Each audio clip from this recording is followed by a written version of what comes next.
لاس وگاس یکی از شهرهای سیاحی ایالات متحده آمریکا.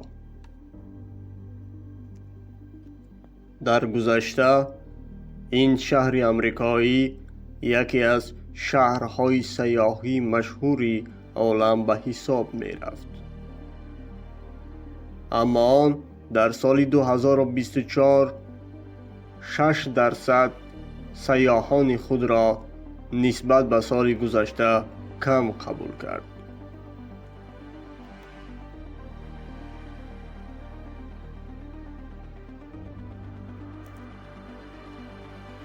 هر سال به این شهر سیاحی ایالات متحده آمریکا 40 میلیون سیاح می آمده است. اما در این سال 6% کم می شود. این رقمی تعجب آور است. شاید سوال گذاری کنیم برای چی سیاحان در این شهر کاهش یافتند.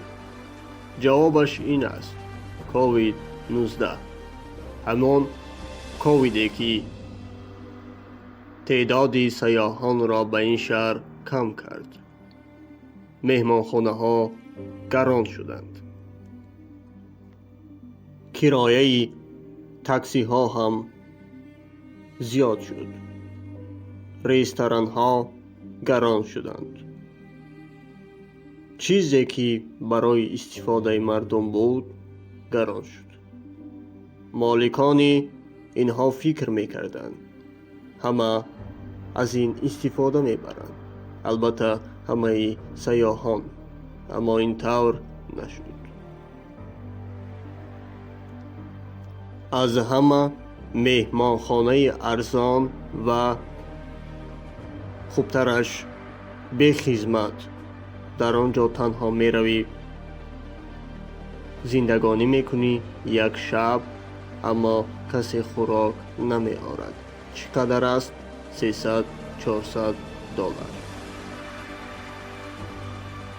یک سبب دیگری کم آمدن سیاحان به این شهر آمریکایی این است: گرمای هوا و آن هم طولانی. 6 ماه پوره هوای این شهر لاس وگاس گرم است. سیاحان خارجی به این شهر کم می آیند. بیشتر خودی همان امریکایی ها به اینجا می آیند. در آخر سبب اساسی کم شدن سیاحان در این شهر را میگوییم. اساسش این است: قیمت ها، گرانی، همان جای های استفاده سیاحان که گرانند، نرخ ارزان ندارد.